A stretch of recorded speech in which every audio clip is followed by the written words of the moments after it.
Plenty of fuel. Plenty of fuel.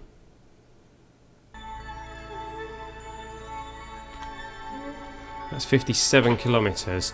Now, out of interest, I wonder if we will happen to pass by... No, we won't, will we? We won't happen to pass by any of those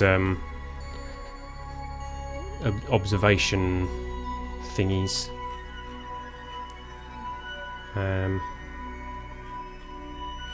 Okay, so we need to bring this science home, and we're going to try and get this... try and get the parachute job as well. There we go. Speed up time. We'll bring ourselves back into the atmosphere of Kerbin. There it is. So, we need altitude between 20 and 23 kilometres. And a speed of 140 to between 140 and 540 meters a second. That's actually going to be pretty tricky to do. We might not be able to do that on this launch.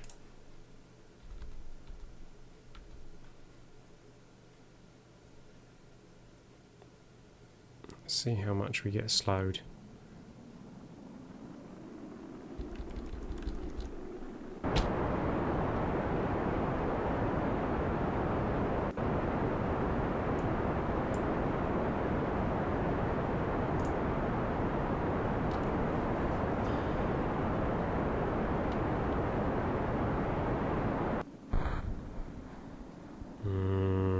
Not going to be going slow enough to get that one. No. Okay, another time on that one then. I should have come in with a slightly higher periapsis so that the atmosphere slowed us down higher. Oh well.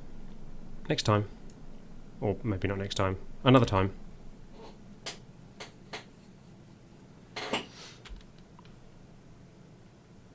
Let's turn that off so we've still got our SAS when we come down to land. Let's turn our SAS off completely for the moment.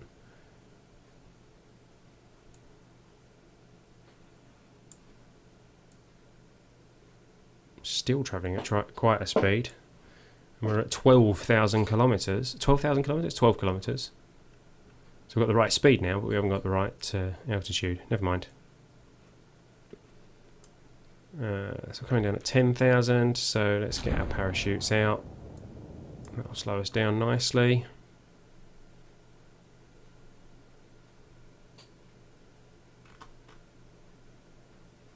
We're going to be quite light, so speed ourselves up.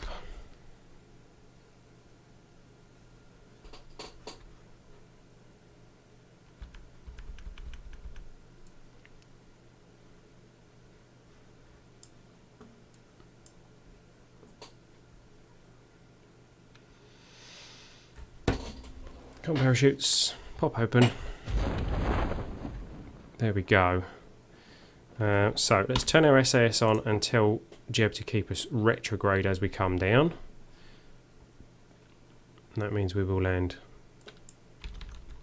on our engine.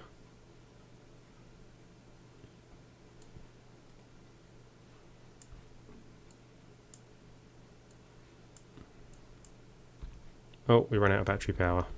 Whoops. Okay, I shouldn't have done that quite so early. Oh well, we'll still hopefully just about land on the engine. It's going to be a bumpy landing.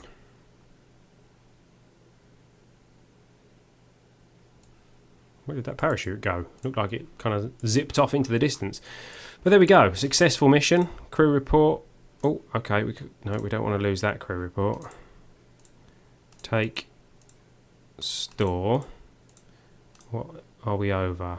Highlands? How is this the Highlands? Okay, there's a hill there, but I don't think this really counts as Highlands, does it? So which means we've already got the crew report from here as well. Oh well. Recover the vessel. Excuse me. Recover the vessel, which completes that other part of that contract.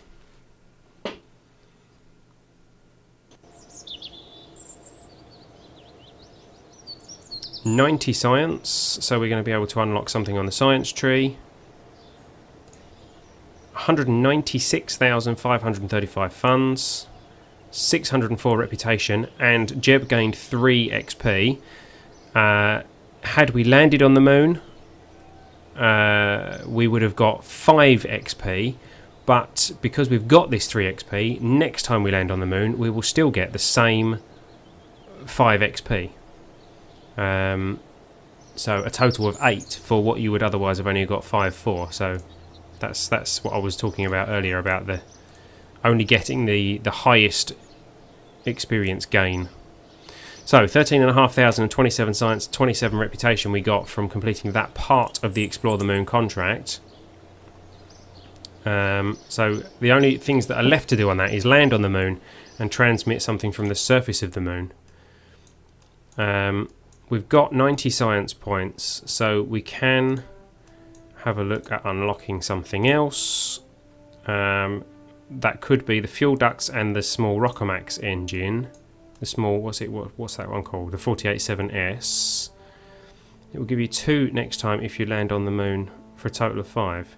Really? I didn't think that was the case. I thought it would give you the 5 for the landing. I can check that actually. Because we've got the 3 from the 3 from the orbit on a separate occasion.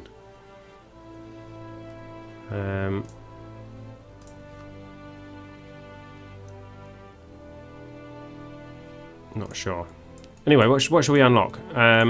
Shall we unlock the fuel ducts and the 487S, or shall we unlock? Let's see. Solar panels is probably a good way to go. Thermometer would be nice, but we can do without that. I think the solar panels are the way to go, especially if we're planning to head back to the moon.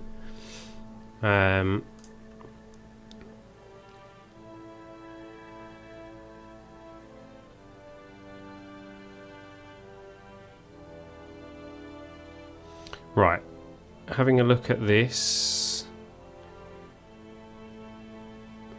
Flyby, orbit, flight, land, plant flag.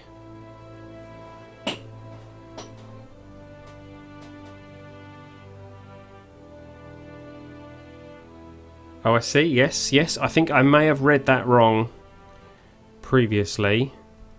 You get XP for landing on the moon, but you only get the highest XP.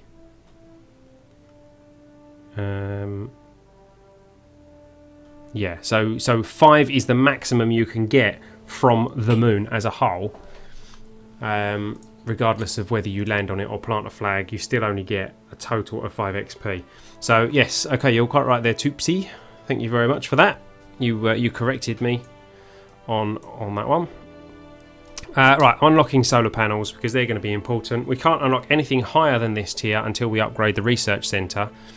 So that's going to be an interesting extra challenge. We still can't afford to actually upgrade anything because we haven't got anything like enough funds. I think we may have set the bar a bit higher as far as the penalties are concerned. We are going to struggle to actually unlock anything. So we may have to look at tweaking that at some point. So we have successfully started a new career. We have successfully got ourselves to the moon, not on the moon, to the moon and back.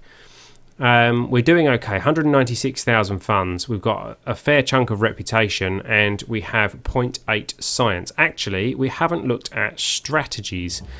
It might be a good idea for us to have one of the strategies that boosts our funds.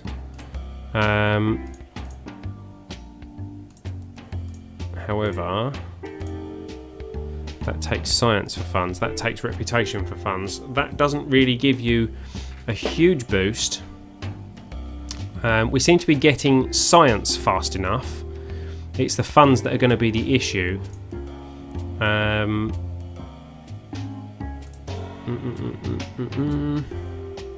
don't understand what this strategy does. Reduces the launch cost but you take a reputation hit, what, every time you launch? Taking up more assertive stance on our negotiations with them. They probably won't see this as a friendly move, but we can definitely have it. I don't know how that strategy works. Perhaps if someone's watching and they do know, then perhaps they can explain that to me. You reduce the launch costs and R&D purchases, but you lose reputation. You take a reputation hit, I assume, every time you launch. I don't really know.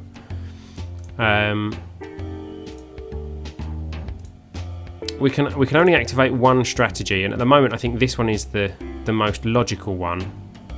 We have a fair chunk of reputation. I don't know. We can only have a 25% commitment.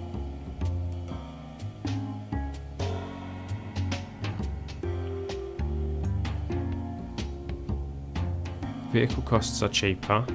Yep, I got that bit.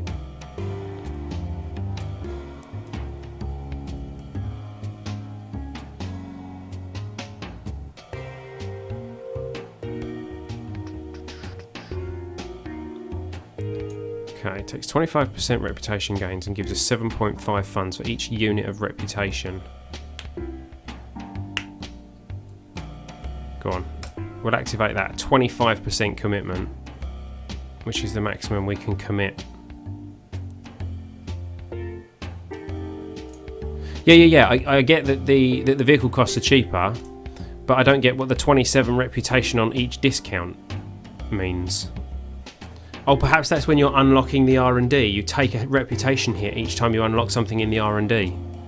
Maybe. I don't know. Okay, so now we're gonna eke by sacrificing reputation on future missions. That is the strategy we are going to take because we desperately need the funds. We can see that our reputation has dropped, but not by a huge amount.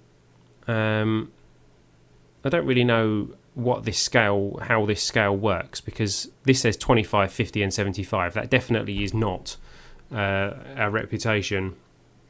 Our reputation is certainly higher than 50. But there you go. So, as I say, we've started a decent career. We've got ourselves to the moon and back. We haven't lost any Kerbals. We have some decent funds. We've got decent reputation, and we've unlocked a fair chunk of the science tree. I think that is a good point for us to call it a day, and we will pick this up in next week's stream. And in the interim, I will have a look at maybe a couple of mods, preferably only cosmetic, maybe a couple of part mods. I don't know. We will have a look. We'll see how things go. And if you haven't done so already, please don't forget to hit that follow button so that you get notifications next time we go live. Thank you to everybody who has followed us over on our YouTube channel. And I will be contacting the 5 prize draw winners as soon as this live stream is over, so that they can claim their prizes